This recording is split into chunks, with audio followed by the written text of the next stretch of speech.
Oh, yeah, absolutely. She did it or she's going to do it?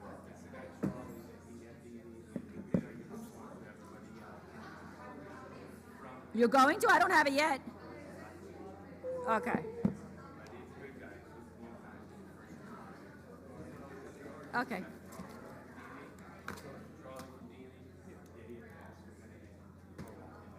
Charlie from D&E.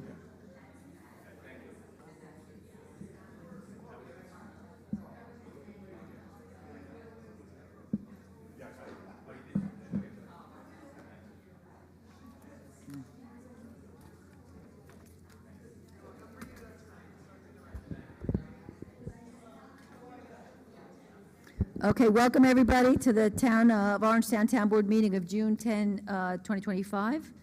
Our town clerk will take a roll call. Councilman Paul Valentine. Here. Councilman Jerry Batari. Here. Councilman Brian Donahue. Here. Councilman Dan Sullivan. Here. Supervisor Teresa Kenny. Here. And we're going to start with the Pledge of Allegiance.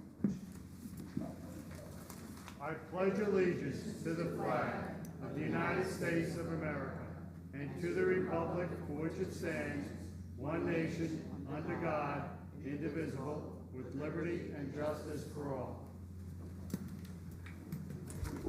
Okay, so two quick announcements. One, for those who are in the Pearl River Library District tonight, there's a budget vote, school election, that goes to 9:30 tonight. So if you haven't voted, you should try to get over to the library. It's the temporary building on Central Avenue is where the vote's being held.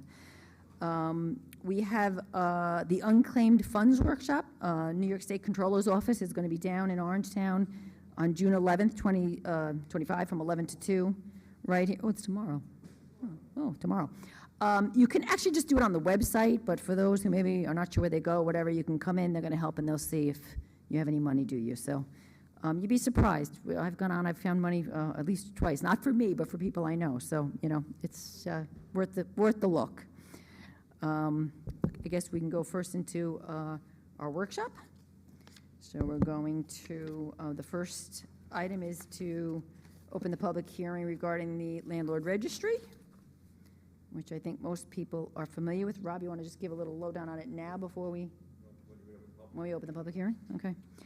So that's 3, 4, 5, 6, 7 is somewhat related. So we took out the fees out of the law, and we're going to put it so the town board can set the fees. So that's 7 where we'll be setting any fees, presuming the law gets approved. The next local law is related to exemptions for town noise. So basically, again, I'll let, when we get to the hearing, our town attorney can explain it, but my understanding is that the town has always been exempt from these noise ordinances, but I guess there's some confusion. It wasn't clear in the law, so we're just, in my view, clarifying it. But we'll let, when we open the hearing, the town attorney can explain that a little better. So that's 9, 10. Okay, brings us to 11. We're approving the intermunicipal agreement with the South Orangetown School District for use of certain buildings and fields. We do this every year. Well, this looks like it's a 5-year, so I guess last time we did it was 5 years. Number 12 is appointing our new person to Parks, Andrew Gagemi. I hope I'm saying it right. He replaced David, who was here. And I know Eric, I don't know if Eric's here, but Eric is very happy to have him starting. He's been doing double duty back there, Eric, so he's happy to have him brought on. So he's going to be our new senior recreation supervisor. And then we have number 13, approving a change order for the Blue Hill Golf Course bunker renovation. I know there was an email on it. I read it. Of course, if anybody has questions, we can ask Eric, but there was some money left in the bond, so we're going to do some work to work on the bunker. And I know, I don't golf, but I hear a lot of complaints or questions about the condition of the course, so anything we're doing will only be a good thing.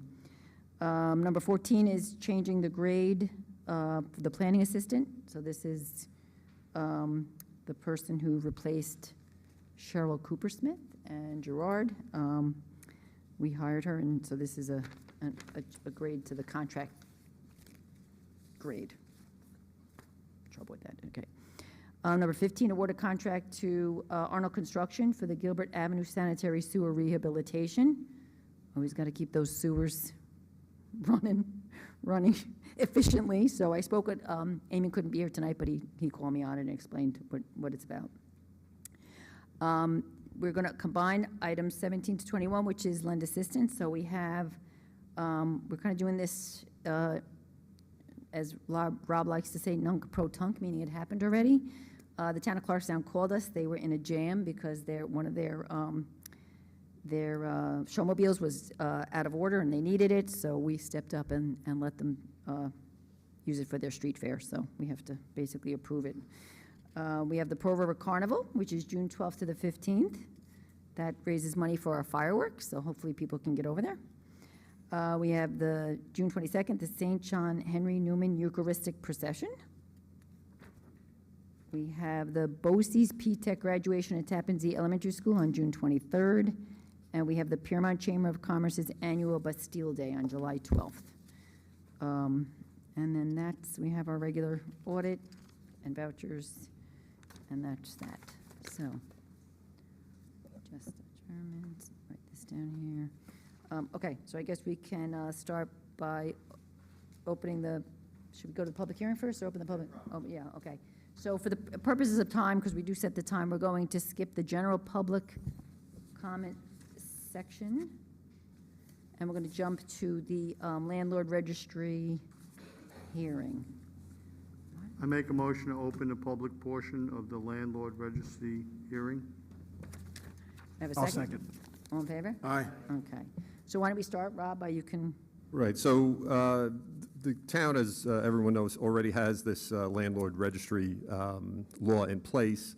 There's a few changes that are being made to help with the enforcement of it. The biggest one, or the biggest change, is going to be having it administered by the building department as opposed to the town clerk's office. It just makes a little more sense because the building department obviously is the one tasked with enforcing the town code, and this is really related to town code issues. And the purpose of the law really, as far as is on tonight, is to address issues of absentee landlords. So it would be for rentals of single-family residences primarily. If it's a rental, that you have to register with the town on the landlord registry. And again, so that it makes it easier or more efficient for the town to enforce the codes. In the past, in this town and some others at least, there may be an issue where there's a rental and you don't know who the owner is, and there's a violation there. It's difficult to track them down. So this helps with that. There's got to be a contact person. It's got to be a person in Rockland County. And again, it just makes it easier to enforce the code, or more efficient, I should say, to enforce the code. And anytime you take a look at something like this, we tightened up a few other areas just to try to get rid of some, to the extent there may have been any ambiguities. We were able to take care of a few of those. So that's really the purpose of the changes to the existing code with respect to that. And also, as you saw, with just the fees, which the board can address, in terms of just having a flat fee, have it set by resolution by town board. Again, it's not so much about the fees, it's more about compliance, getting people to register so that the building department, makes their job a little easier. okay. So, Rob and I had gone over this with Dennis Michaels pretty closely. Because I think there's some confusion about what it is about. Basically, if the homeowner lives in the property and it's two-family rents out, they don't have to register because they're there. We can find them. We know where they are. We can serve up violations, whatever. So I just think there was some confusion amongst people about what the purpose of this is for. So if anybody has any questions, I can call up. It's not really to raise revenue. No. So we're not going to set that fee very high, really, to know who owns the house as a point of contact. So it's more for transparency, so that if there is a problem, like property maintenance problem, or overcrowding problem, or whatever the problem is, we actually can find who the owner is. Right now, we're having trouble with some of these because it's an LLC and you can't find the owner and it's 4 things deep. So it's basically just for transparency, no other, you know, we're not And going. I will say, our code enforcement officers do a very good job at finding people. I have to give them credit for that, They but they do. shouldn't have to do that, you know, so this makes it, you know, it puts the burden on the property owner to register. Nothing? Okay, so the first person who signed up to speak is Patty Pojwhite.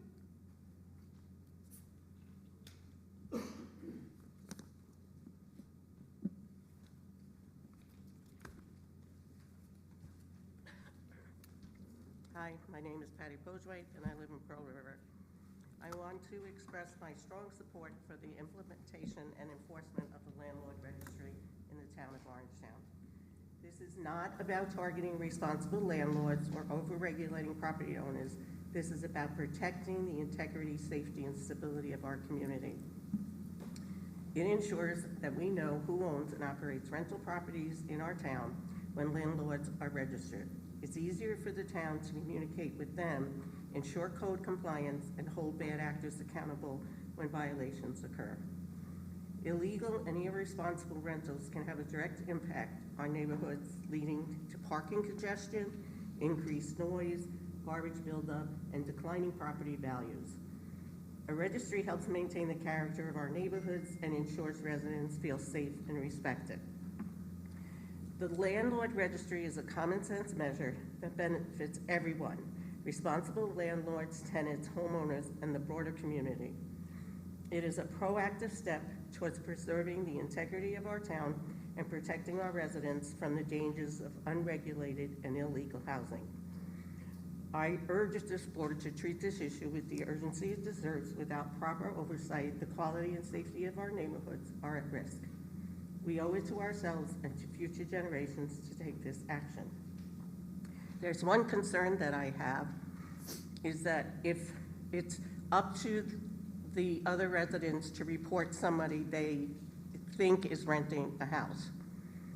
So if that person doesn't report it, then you guys don't know about it.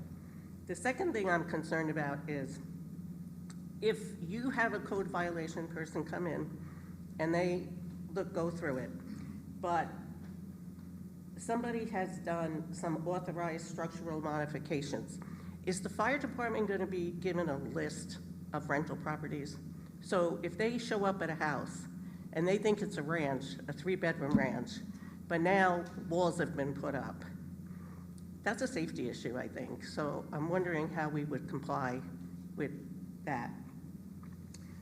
You've answered about the fee.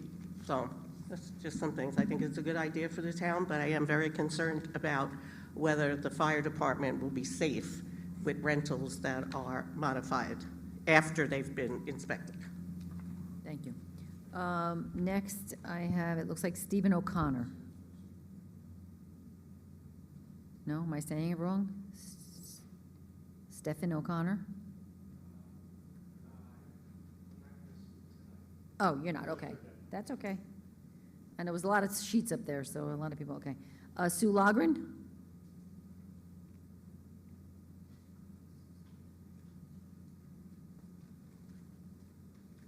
Good evening. I was here like 6 weeks ago, and I had presented a report of the updated landlord registry. I'd gone through to see if it was all the same owners. I said I'd be back with a flash drive and a key, so that is what is here. You mentioned two-family homes that don't need to be on it any longer, so whoever's going to be looking at this, you need to like take those off the Okay, list. yeah. So. Yeah, it's only the two-family only if they live there. So if Right, they live right. So, and one last thing, you said, I believe, Paul, that you're not wanting to charge a lot to register, but I hope that the fine, if you don't register, is going to be high. So, just my 2 cents. Okay, thank you. You could just give it to Carmel over there at the table, rather than trying to. Kathy Carroll?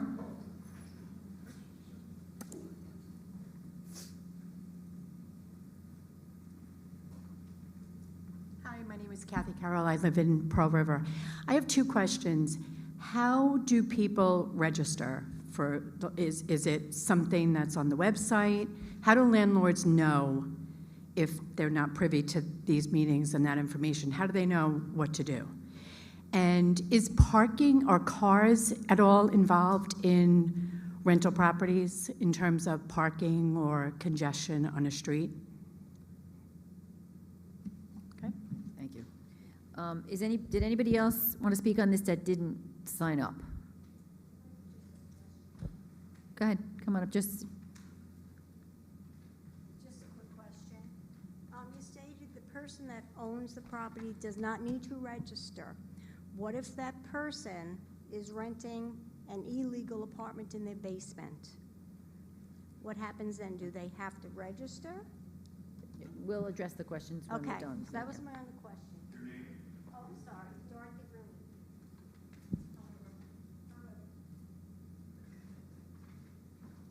Okay. Anybody else would like to speak that hasn't had a chance?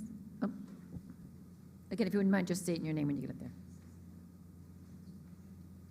Greg Whitman, Pearl River. My concern is, excuse me? Greg Whitman, Pearl River. Parking, there's people on Washington Avenue, they park all over the lawns. And is there an ordinance for not parking on the driveway and parking on the lawns? It's like, there's 15 cars at some of these houses and commercial vans. You know, it's a little out of control. If you go down Washington Avenue, it's crazy. And what's the deal with landlords if they don't register? There's landlords that don't register, and you report them. Do they get a fine, or how's it work? I don't know. Okay. Thank you. We'll address all Okay. of it. We'll try to address it anyway. Is there anybody else who wants to speak that hasn't had a chance? Okay. Rob, you want to take a shot at some of Sure. that? So with respect to a couple of those questions about parking, that's not so much about the registry, that's more about enforcement. So if you see something that you believe is a potential violation, you certainly could call. To the specific question, we do have laws Yeah. about You how can't many park in the commercial front yard. vehicles, and you can't park on the grass. I mean, they are all violations independently of this law. Right. Currently, right. Right. Right. And again, it's not, a situation I know was raised about, do you have to call? Part of this will be in the implementation of, getting the word out to landlords. We already have the names of many landlords already, so we'll probably send out some type of reminder, but we'll speak to Rick Oliver, who's the acting director, about getting that up now that it's transferring from the town clerk to the building department, about getting that up and running. What was the other question? About, parking in general, yes, you're supposed to park on a paved driveway.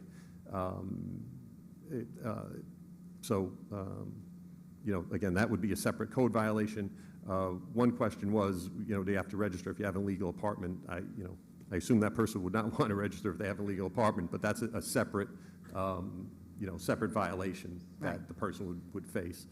And frankly, you wouldn't want them to register an illegal apartment, right? So. If they live there, they technically don't have to. Well, if they do, I guess we would know about it, right?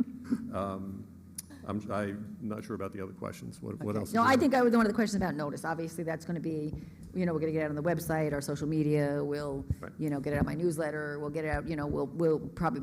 I think one of our code enforcement officers might already pulled up all the multifamily homes and sent letters directly. We're not going to do a townwide letter. It's too much, but he sent it to any of the multifamily homes. So, look, we'll do our best, and certainly if we have a landlord who says, look, I didn't know, and they're willing to register, but if you either find a repeat offender or whatever, then obviously there's penalties for violating our town code. So. Right, and that's one of the little tweaks that we put in there was, after you're notified. So, for instance, a code enforcement officer might come upon a property and find out that it's a rental. At that point, once the code enforcement officer notifies the person, now they're kind of on the clock, so to speak, to register, Right. within a Right. certain amount of time. So that, it's kind of a rolling situation. You're supposed to register every year. So as properties get on, we know about them, and as we learn of them, they'll be advised of this. Of course, it's possible people won't know right away, but as the building department learns of it, these folks will learn about it too. Yeah, I mean, I know we've worked with the assessor's office to pull up properties where maybe the bill is being sent to a different location than the home address. Like, there's ways to try to find them, but, again, I think, for the most part, I think people want to comply, and there's always going to be those bad actors. So it's trying to get the good people to comply and deal with the bad actors separately. And that's the same thing when we're talking about cutting it up and whether we're notifying the fire department. You don't have to be a bad landlord to cut up your house. There's a lot of bad homeowners that cut up the house and don't notify and get building permits and everything else. So both cases, it's a code violation, and, you know, if it's reported, they're gonna get fined equally from the building department.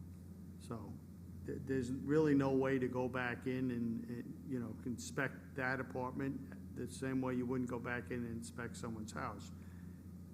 There are bad actors. The majority of people aren't.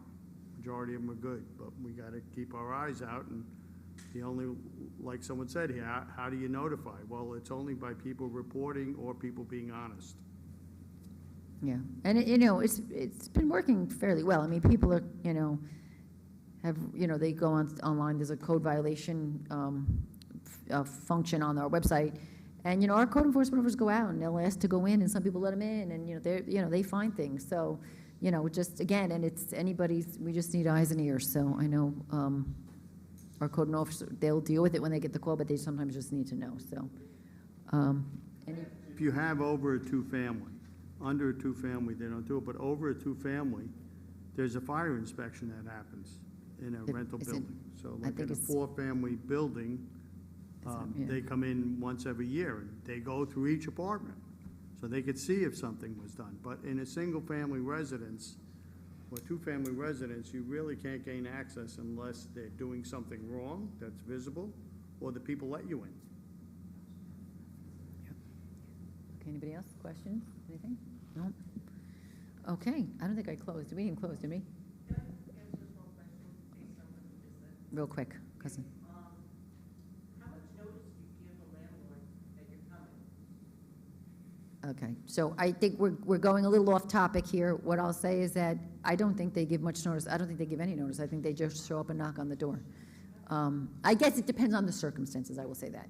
I know I've talked to Mike Atchison, our code enforcement officer, and I think it depends on the circumstance. But he will go right over and knock on the door. Again, some people will just say, you can't come in and whatever, and then it's, you know, again, it's a process. Like when all these, for these illegal housing units, you have to be able to prove it's happening, so 2 mailboxes, 15 cars. 15 cars, Parked on the lawn. That's usually a good right, indication. Right, you know. I just have a quick question about that. So if you see that, who would you report that to? To- Or you know of someone who you don't believe is on the registry? Who The building department. And again, you could do it right online. There's a code violation reporting thing. We get all sorts of things. So you can go in there. You could call the building department. You can email somebody, whatever, yeah. They'll, yeah. There have been times where there were houses that appeared to be illegal, cut up in rentals, and we couldn't gain access through the building department, but we got the health department, and they got a lot more power of gaining access than the building department because of the way the laws and stuff are. So there are ways to gain access. It's just not, bust through the door and go in. We still live in America, right? So, but there are ways through the courts and through the health department and different departments that if someone is really a bad actor, we can follow up. I don't think I closed, right? Motion to close? Teresa, Yeah. so I get to speak on a different subject? Okay. Oh, I didn't know that. Oh, yeah, no, this is just on the landlord registry. Sorry, yeah, yeah. Okay, so can I get a motion to close the hearing on the landlord registry? I make a motion to close the public portion of the landlord register. Second. All in favor? Aye. Aye. Okay. So, close. I presume we're not continuing. Okay. Right, so two could- actions. What's that? Designation of lead agency. Okay, so can I get, what's the matter? Okay, that's the next one, number 5, right, okay. So, number 5, basically looking for a designation of lead agency with respect to the local law, and as you just heard by our town attorney, it's a type 2, so no further, no just significant adverse environmental impact, and so no further action is necessary for secret. Can I get a motion? I make a motion. I'll second. All in favor? Aye. Okay, can I get a motion to adopt the local law of 2025, amending Chapter 43, again entitled Landlord Registry Act and Short-Term Use of Property for Rental or Rental-like Purposes? Can I get a motion? Motion to adopt. Second. All in favor? Aye. Can't even represent, okay, so here's, before we get into this one, setting the fees. So we tried to break it up into the smaller units, 1 to 4 units is X amount, and anything 5 or more being a higher amount. Now, again, it's really one form, it's one landlord, so I don't know that it's really just, it just seems.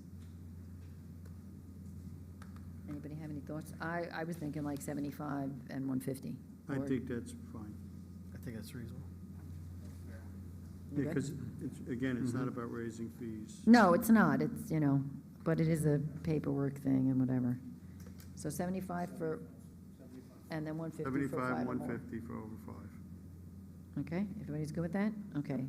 So can I get a motion to set the registration fee at, on the landlord registry of $75 per year for a building having 1 to 4 rental units and $150 per year for a building having 5 or more rental units? Motion? I make a motion. Second. All in favor? Aye. Okay, it passes. Now the fun begins. Okay. Number 8. So this is the number 8. Okay. Can I get a motion to open the public hearing on the Orangetown Code by adding a new paragraph G as to exempt the town and its employees and contractors, hires, licensees, tenants, concessionaires, and lessees from certain noise prescriptions? Very fancy. Motion? I make a motion to open the public portion. Second. All in favor? Aye. Okay, Rob, you want to do what you think? Sure, this is Eric around? Oh, okay. You want to come up? I mean, this was, there's an issue that was raised with respect to, at least with respect to the golf course and some other areas regarding the use of leaf blowers and getting the golf course ready. There's some, we have a couple of letters, one, part of the code indicates that golf courses can begin operations an hour before sunrise, and there's some dispute or perhaps a claim that there's an ambiguity on that. So, this is an effort to kind of address that situation because of the operations, at least at the golf course and elsewhere. I don't know if you want to address some of those now or. No, I think you're covering it. I think we've always functioned under the belief that the 1 hour before sunrise is the rule we have to follow at the golf course. We have had, as Rob mentioned, there's been complaints, specifically regarding maintenance that's done on the Woodlands course. So Woodlands is the last course we go to do any maintenance. So maintenance starts on, Lakeside, then moves to Pines, then moves to Woodlands. It's important to keep in mind that on weekdays, our first tee times go out at 7 a.m. and on weekends at 6:30. So there's a tight window for quite a bit of work to get done on the course before the golfers get out there and start playing. It would be very difficult to try to perform the maintenance with the golfers out there. It creates an unsafe condition. You have, employees that are in danger of getting hit with golf balls. You have golfers being interfered with by maintenance. You have machines out on the course. So ideally, you get the bulk of the maintenance done before anybody hits the course.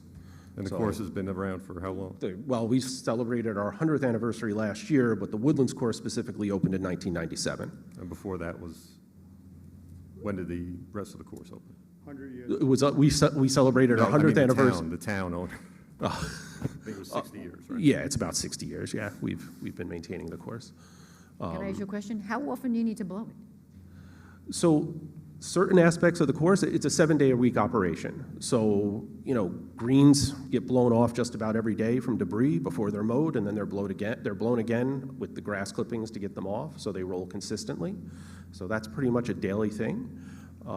There's a number of other tasks, blowing off fairways to get leaves and twigs and divots that are kind of sitting out there blown off before golfers hit the course. So, like I say, 7-day-a-week operation. It's not a matter of do it on Wednesday instead of Friday. There's stuff that's getting done every single day of the week. Did you mention you spoke to other golf courses? Yeah, so we reached out to a few other golf courses. The ones that we talked to were Spook Rock, Rotella, and Rivervale. They all have maintenance start times of 5 a.m., and what they say is cautiously, meaning they steer clear of the private homes, wherever their course borders private homes, which is essentially what we do. We start our maintenance, as far away as possible and then work in that direction. So what about our electric blowers? Can't they They- use them? Well, They so still make a keeping in mind, Troon is Do the they? is Do the they? is the company that provides maintenance over there. They do have some electric blowers. Okay. Electric blowers are used on the greens. They're a bit underpowered though, and they don't always do the job that the gas blowers do. The technology just isn't quite there yet in terms of, I think it's CFUs is how that's measured. They just don't have the power to move some of the debris off the greens. So the gas blowers are really the thing that works the best. They're not that much quieter. I have an electric one at home. Okay. It hurts my ears just like the gas one used to, so. Yeah, that's kind of crazy, because the cars are way quieter, but Yes, the car's over. way quieter. But anyway, okay, Okay? okay. Anybody have any questions? Otherwise, we can. Wait, you gotta wait. You can You come up can and come speak up. with the public hearing, but okay, so, Eric, you can sit down, I guess, unless somebody has questions. Okay, I'll stand Jean Blake?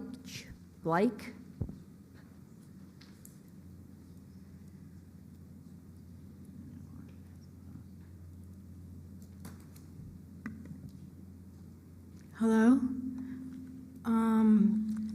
I would like to speak about this proposed amendment to the noise code.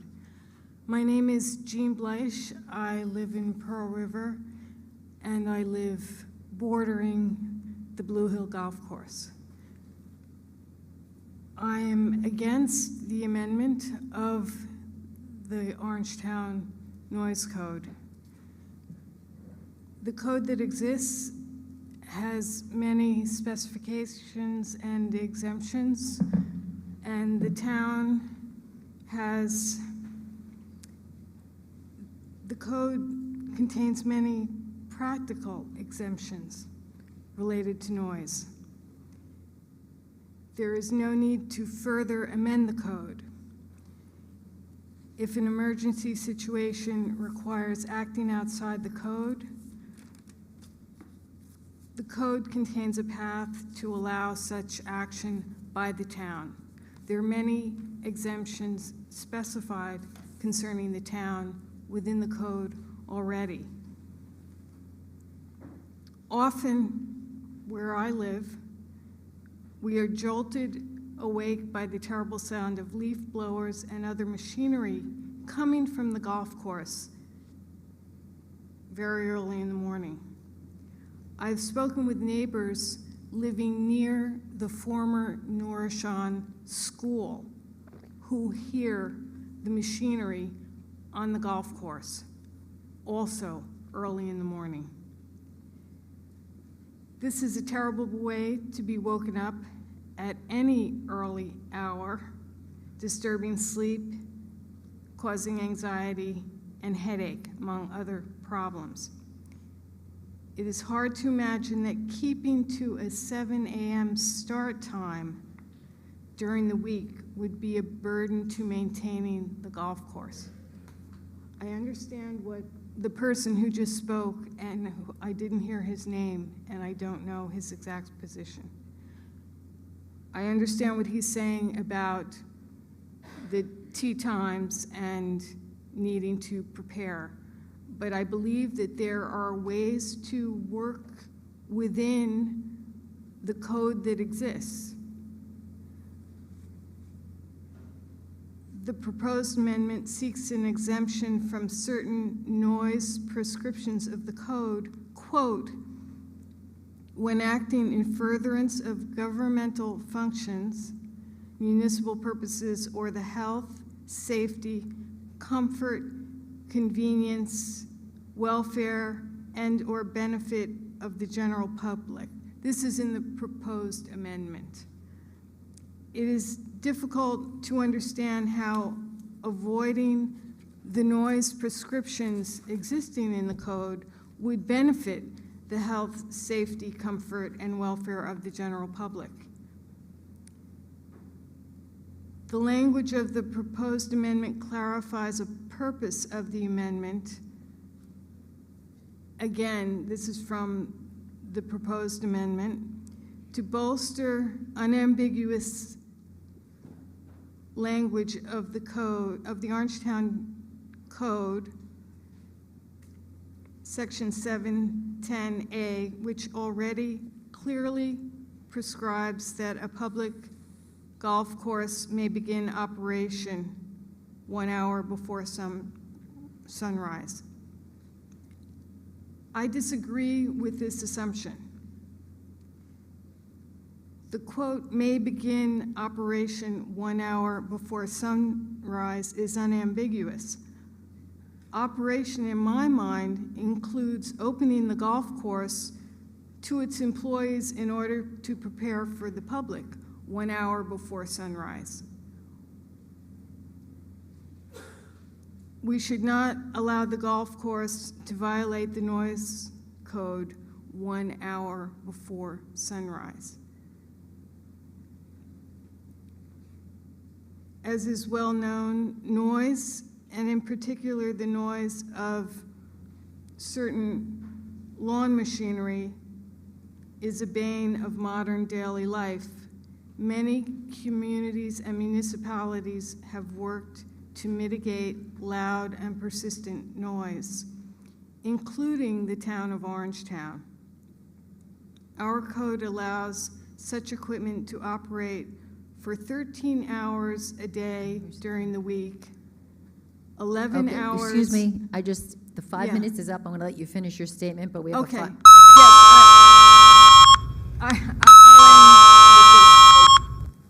The code that exists allows 13 hours a day during the week, 11 hours on Saturday, and 10 hours on Sunday.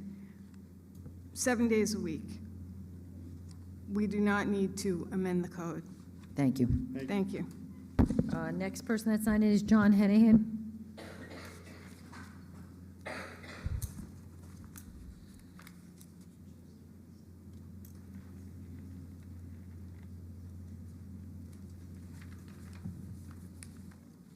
Good evening, everybody. My name is John Heenahan, John, just put the microphone up a little bit there. There you go. and I'm a 40-year resident of Orangetown. I'm a general contractor and a real estate agent, and as a general contractor, I have been on the wrong side of the noise ordinance. And I want to make this short and sweet because, you know, nobody would want a roofer jumping up in their neighbor's house at 6 o'clock in the morning. And I feel, where I come from, we say, what's good for the goose is good for the gander. And the rules should be the same for everybody. And the town is here to improve the quality of our life, not diminish it. And this is diminishing it for a lot of people. I got a lot of calls about this during the week from our clients who moved up from the city for a better quality of life. And this is ridiculous. I mean, I don't know if the law was always in place or not. I don't follow the laws, but I know this is ridiculous. To be awoken at 6 o'clock in the morning, every morning, 7 days a week, as the guy said, it's just not right. For the amount of taxes these people pay, especially the people who live along the golf course, it's just not right. And I know you know that, and I know it's tough. I feel bad for this guy here, because he does a great job on the courses, and I know it has to be done, but you're really affecting the quality of people's life. And look at you, all you guys are better educated than me, and you all know that. And that's really all I got to say about it. And if I could, I would like to yield my time to Chris. Chris can speak. Hold You on can there, have your hold own on time, to your, Chris. okay, hold on. So, go ahead, okay, just say your name when you get up there. And we don't allow people to give their time to other people, though. We'd be here all night. Chris gets his own 5 minutes. Good His evening, own 5 everybody. minutes, right. I didn't sign up, I apologize for that. My name's Chris O'Rourke, I live at 646 Gilbert Avenue, the second closest house to the Woodlands #1 Green. So I don't have it here in my notes, but I do have a question for Eric. Eric, you said your first Woodlands is the last 9 you guys go to? Good. Eric, then tell me what Yeah, time can, you can I, guys... no, wait, oh, Skirt, you're gonna have to direct your questions here, and then we can repeat them, The but, question is, if you guys are starting on the other portion, if Woodlands is the last 9 holes to be worked on, what time is the work being done on Lakeside and Pines? And that's why I directed it to no, Mr. you Gordon. finish your statements, and then we will address all the questions. Okay, We don't fair go enough. back and forth. Because I have an email to Mr. Gorton this morning complaining about the leaf blowers at 5:40 this morning. So, but anyway, I'll go back to my notes. I'm here for 2 reasons tonight. First, to regain and restore the inalienable right to the peaceful enjoyment of my home that has been taken away by Troon Golf. I've got more than 30 complaints to Eric, to the police department, to Troy, Dennis Troy, going back to 2017. I sent them to you emails. They've gone unanswered. If the town of Orangetown thinks they're doing the right thing by making this exemption, you're going in the wrong direction. There are municipalities all over the country that are restricting the use of leaf blowers and machines that make these noises. But to be doing it at the hours that it's being done is absurd.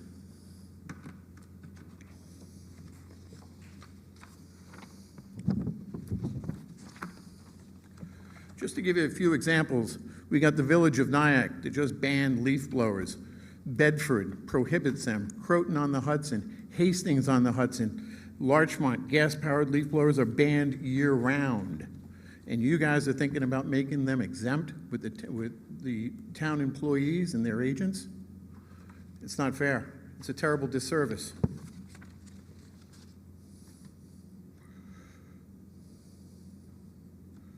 A one-word question, why? Why would you even consider worsening an already bad situation?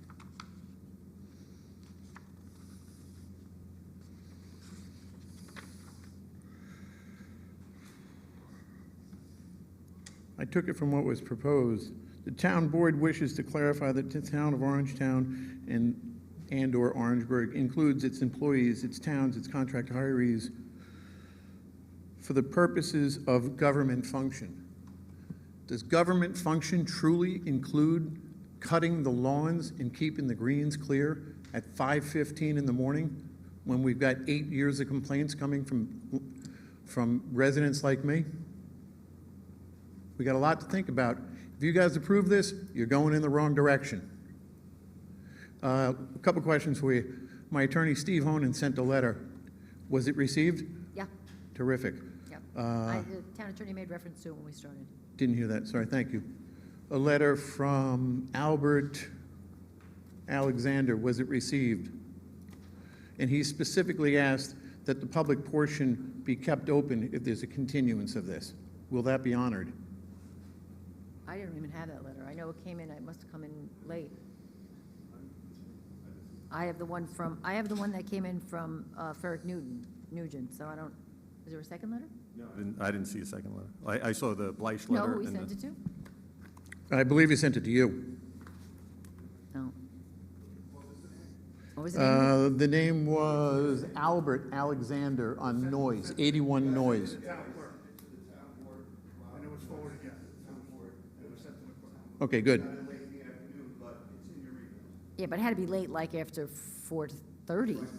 4:30, because I went out to vote at 4:30, so it wasn't there at 4:30, so. He was very specific that he wanted to make sure that the public portion be kept open.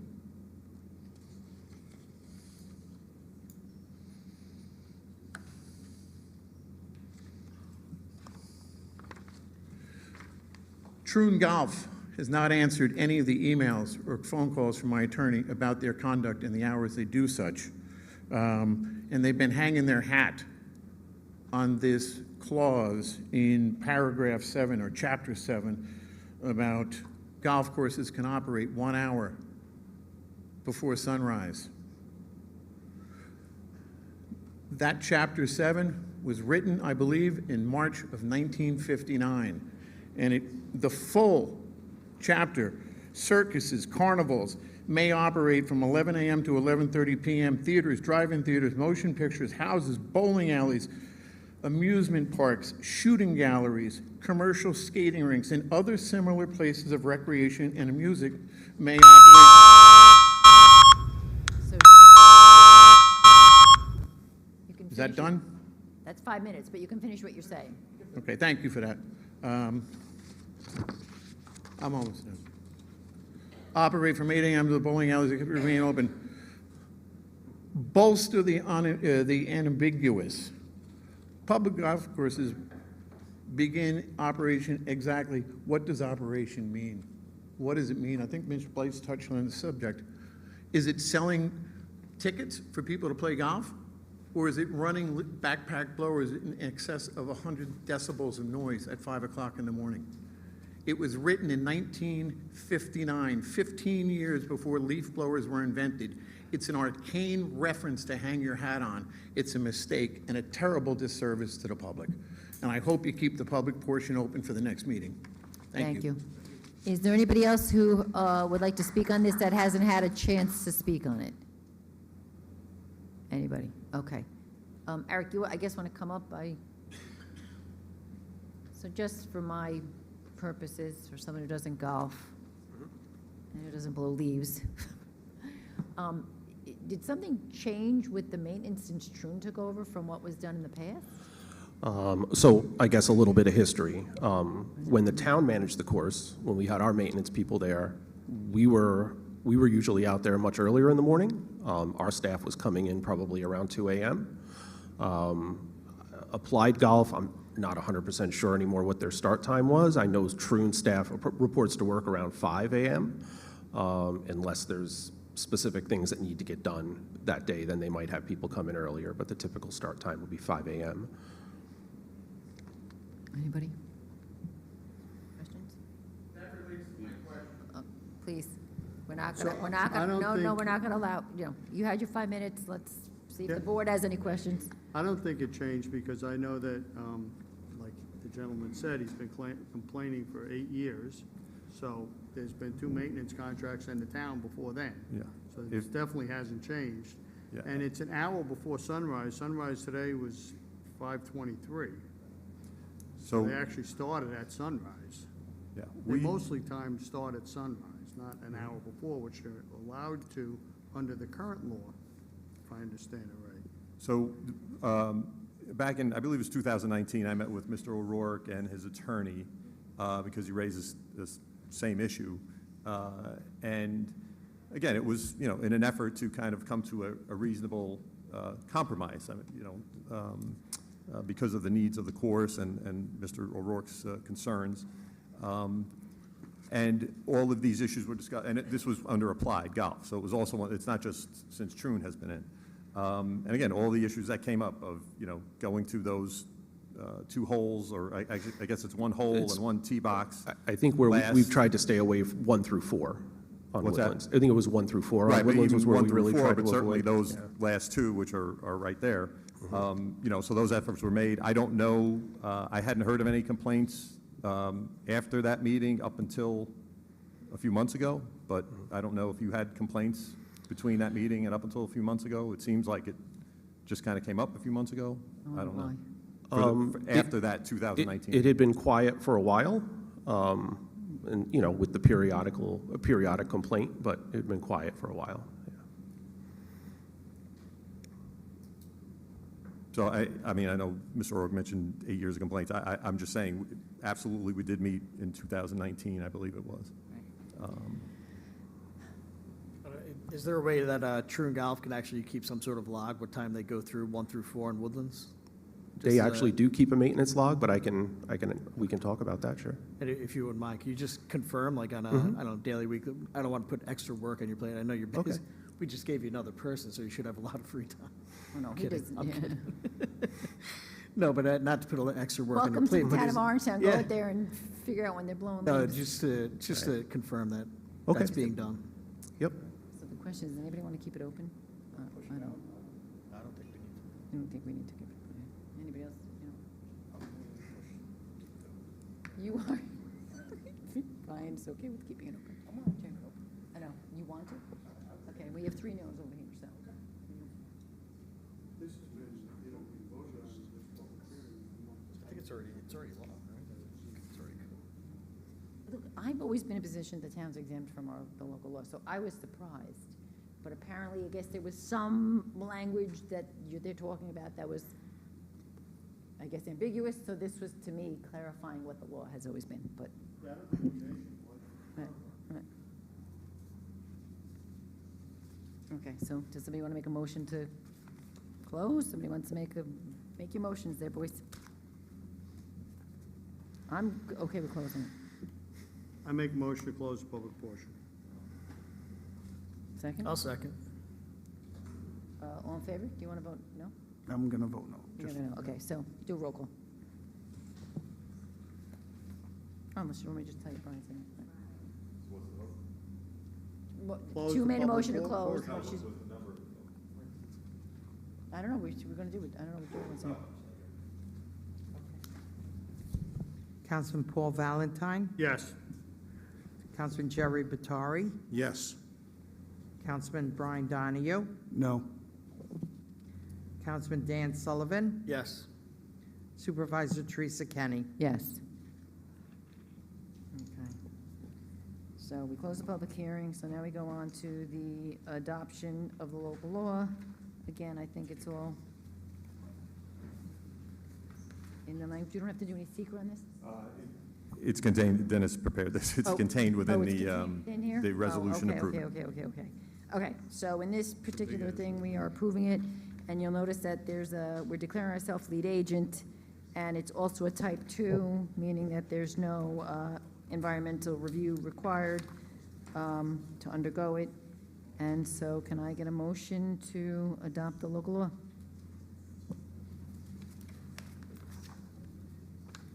I make a motion to adopt the local law. Second? A second. I guess we're going to need a roll call again. Roll call. I'm guessing. Councilman Paul Valentine, Yes. Councilman Jerry Batari, Yes. Councilman Brian Donahue, No.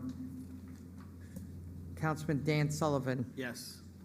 Supervisor Teresa Kenny. Yes. Okay. So now we're going to go and open the regular public comment portion of the meeting. Can I get a motion to open the public comment portion? I make a motion to open the public comment. Second? Second. All in favor? Aye. We have first one signed up is Stacy Marr. Hi, I'm Stacy Marr from Pearl River. On 2 or more occasions in April, more than 20 individuals who stated they were from Ramapo came to use our town parks and school parks. This sparked heavy discussion online, which our Assemblyman Aaron Weeder characterized as discriminatory.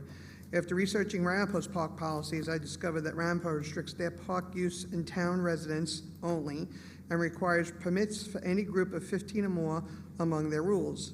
When I pointed this out to Assemblyman Weeder in a follow-up phone conversation, he acknowledged my concerns. With that in mind, how can Orangetown go about adopting the same policies for our parks as Ramapo has, especially group permit rules for all park use, just as Ramapo has done? I believe this would help us better manage usage, maintain order, reduce unnecessary tension. And I'd like to also give a shout out to Police Officer Brendan Califf. I saw him a couple weeks ago in torrential downpours like this. There was a broken down car on the side of the road. He was literally out there pushing it halfway down a road and around a corner.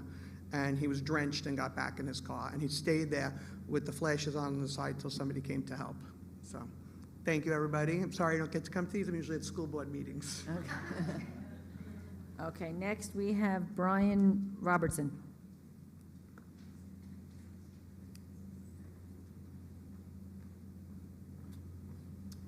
Hi, Brian Robertson, South Nyack. Just want to see if we can get an update on the Kaiser bus service running around South Nyack. It's been a year now since we started complaining about this, and we seem to have gotten no movement at all. There's more buses, more noise, more pollution than ever. It's really frustrating to all the residents around. If you guys aren't going to do anything about it, which seems to be the case, just please tell us. Tell us now so we can pursue this legally. It's got to stop. Thank you. Thank you. Next we have James Cleary. Oh. I think he meant the landlord. Oh, maybe he signed up for the wrong one. He says landlord. Unless he's talking about something else. Good evening, I'm Jim Cleary, I'm from Sparko, I've been here 5 years, I'm a retired attorney. Am I allowed to comment on the land registry, or is that closed? I'm sorry, on what, the landlord? You can comment. You could comment, but Yes. it's already been approved, but you could comment if Okay, you want to. this isn't a criticism, it's an idea that certainly I think will be interesting in the future under the change in the civil forfeiture rules that are going on in the country. On page 6 or 7, at the end of paragraph C, there's underlined the sentence, "Nothing in this article requires that any such notice of violation be issued before the town pursues any and all available remedies provided herein." I don't know the case law, I'm a retired attorney, but in my practice, and I defended LLC, so I support the bulk of the registry. Defending an LLC is very difficult when you have no person there and you're looking for them. I know that problem. I also support the problem of people having a 1 or 2 bedroom place and then cutting it up in drywall units. So you have 4 or 5 people there, and then there's a fire, and the fire department comes in, and this has happened in New York City a lot, and they're blinded because there are no as-builts. They have no idea what they're actually getting into. But getting back to this paragraph, I don't know what the case law is. I don't know what other cities and municipalities in the state have done. I'm certain there's prior caseload on this. To me, it seems even if you want to go in and salvage and cover, even if you want to take self-help, you need a reason for that, such as the imminent loss of life or the imminent destruction of property. Just saying to me, and again, I don't know the case law, but I think the township attorney should look it up. Such notice, nothing requires that any such notice of violation be issued before the town pursues any and all available remedies. I don't think that's going to hold up in the long term, given the way the Supreme Court has been sort of waffling on civil forfeiture. Sometimes they uphold it in the criminal situations, sometimes they don't. I don't know, I haven't heard of any major decision on civil forfeiture in purely civil cases. But I think that sentence needs some more research and more work. I know it's already been approved, and I know these laws are reviewed and approved every year, but I think it needs some research. Thank you. Mr. Town Attorney, you heard your assignment? No, I appreciate the comments. That's put in there. If you want, we can talk after also, but that's put in there because certain state codes require that a notice of violation be filed before a criminal matter or criminal action be filed with respect to housing violations. With the town code, that's not necessarily the case. So that's just put in there in the event, again, there's a very bad situation and the town needs to move forward quickly. That could be including going to Supreme Court or whatever it may be, whatever the case may be. Not so much civil forfeiture. I understand what you're talking about with civil forfeiture. It's not intended for a civil forfeiture situation. It is intended for a criminal situation where it's not required that you do that first. Okay, so that's the only people that signed up. Is there anybody who would like to speak in the, again, just if you wouldn't mind just saying your name. My name's Jason Rubenstein. I'd like to speak on the noise problem with the golf course. I'm sorry, can you repeat your name? Jason Rubenstein. Jason Rubenstein. Thank you. So I'd like to speak on the noise problem with the golf course. And I'd just like to point out that in June of 2025, sunrise in Orangeburg, New York, occurs before 6 a.m. for approximately 14 days. Around June 14th will be approximately the earliest at 5:24. The latest sunrise of the year is around June 28th, which will occur at 5:44. So we're talking about 15 to 25 days where the people that live around the golf course are really getting screwed with the noise. So maybe before you guys make a law and decide like this is what it's going to be, why don't we put in this law that helps everybody, that maybe for these 25 days, those 4 or 5 holes have to be done after 6 o'clock or after 6:30. And if they're saying that, not to be rude to you at all, sir, but if they're saying that they could do 9 holes in an hour, then they could do 4 holes in a half hour, in the last half hour, from 6:30 to 7. I mean, just sitting here listening, I think that's a little bit of a compromise, you know?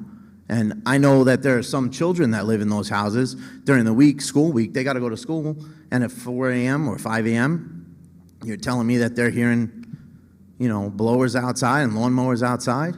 I understand that not everybody who lived on that block might have been living there or was born when the golf course was made, but some of those houses were there before the golf course was made on that section of the golf course. So maybe a little bit of a compromise from you guys and a little bit of, of sublet of a code might state for these certain amount of days, maybe even make it 30 days. 15 days prior to June and 15 days after June. The rest of the season, I mean, that's like another, 7 months of golf after that and before it, You could do whatever you want, as far as before sunrise because the times get later. But I think it's fair to everybody if you do some type of, compromise in that time period. And that's all. Okay. Thank you. Is there anybody else who has not had a chance to speak that would like to speak in the general public comment portion? Okay, seeing no hands, can I get a motion to close? Motion to close. Second? Second. All in favor? Aye. We are up to item number 11, I believe. Right? Okay. The one lady with the non-residents in the parks. Oh. We do have a registry. Yeah. Maybe we could have, Eric, could you come up just about It's, the issue but with if the- it's school parks, there's nothing we can do about it. Yeah, I don't So know. we have a residency law for the town parks. The school properties are not covered by that. They're not our facilities. We don't maintain them. We don't administrate them. We have nothing to do with them. So, your Central Avenue field, anything around like Kennedy Reedy Fields, which is by William O. Schaefer, D. Miola by South Orangetown Middle School. Those are not our property, basically. So we do, as we all know, we have the residency law. It was passed back in 2016. And I think the other recommendation was about group permitting. So the only group permits we issue are for athletics, with a few exceptions with the school districts where we have groups from the schools that come into the parks towards the end of the school year. Otherwise, we don't issue picnic permits. There's no way to get a picnic permit through our office. What we tell people is keep your group size under 15 people. Your group is required to follow the residency law. The ranger's going to check you on the way in. Residents will be allowed in, non-residents won't. We, of course, have in our law the ability for residents to bring guests, but we always say the guest has to come in with the resident they are a guest of. There's no, I'm meeting someone here, or I have people coming later, let them in. There's no leaving names at the gate. People in the so- trunk? Well, I don't know, maybe they hide people in the trunk. I don't know about that, but, yeah. So I think we're Okay, doing yeah, both no, of the I- recommendations that were made. So it's, Okay? okay. I'm Yep. sorry, we closed the public portion. We're gonna move on with the agenda. Can you address it to him directly? Is it some, okay. I'm sorry, we just, once we close the public portion, we're not supposed to keep going. Okay. Can I get a motion to approve the intermunicipal agreement with the South Orangetown Central School District for use of certain buildings and fields from 25 to 2030? Motion. Second? I'll second it. All in favor? Aye. Number 12, a motion to appoint Andrew Gangemi to the position of Senior Recreation Supervisor, provisional, effective June 16, 2025. Motion? Motion, sorry. I'll second. All in favor? Aye. Number 13, approve a change order for the number one speaker in the golf course. Number 1, Blue Hill Golf Course bunker renovation project, as identified in the resolution. Motion? I make a motion. I'll second. All in favor? Aye. Number 14, approve ratification of a grade change from planning assistant in the Office of Building, Zoning, Planning, and Administration from a 13 to a 16, effective as of May 8th, nunc pro tunc. That's Rob's word. Motion? Motion. Second. All in favor? Aye. That's a good thing, because she started a few weeks ago, so. Yeah. Number 15, award a contract to Arnold Construction for the Gilbert Avenue Sanitary Sewer Rehabilitation to the lowest qualified bidder in the amount of $42,500. Motion? Motion. Second? Second. All in favor? Aye. Number 16, combine and approve agenda items 17 to 21 as all lend assistance. Can I get a motion? Make a motion, I'll second and approve. Sorry, I'll second. All in favor? Aye. And then we have the audit. Clerk's office, 22. Oh, did I skip? Oh, yeah. Oh, I skipped, I'm sorry. Accept to receive file documents in the clerk's office. Can I get a motion? Thank you, Jeff. Thank you, Jeff. Motion. Second? Second. All in favor? Aye. I went right by it. Thank you.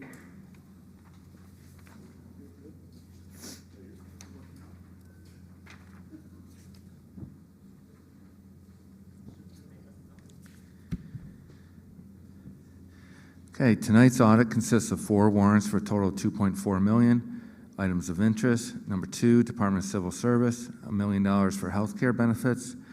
Number 3, Troon Golf, $200,000 for golf course maintenance contracts. Number 2, again, Capital Industries, $95,000 for demolition of the old town hall. Number 5, EquoQuip, $66,000 for parks equipment. That's grant monies, and most of that is for non-combustion engine leaf blowers, et cetera, believe it or not. Number 7, Global Montello Group, $35,000 for fuel. Number 11, O'Sullivan Tree Care, $163,000 for Blue Hill tree removal. Number 15, Seal Coat USA, $56,000 for crack seal in parks. That's bonded money. Number 16, She International, $45,000 for IT equipment. And number 18, the comptroller, $44,000 for justice fines. Any questions on the audit? Nope. Can I get a motion to accept the audit? Motion. Second? Second. All in favor? Aye. Okay, we do have to go into executive session. We're not going to be voting on anything. When we come out, we do have a couple of adjournments. We have Jean Behrens. She's former resident of Blauville, a mother of Department of Environmental Management and Engineering retiree Justin Favor. Joseph Gravino, resident of Orangeburg. And Charles Amoroso, longtime Orangetown Police Department and local first responders vendor. So can I get a motion to go into executive session? I make a motion to close and go into executive session, close, and we come out with no further votes. I'll second. All in favor? Aye. Aye. I don't know if he said why.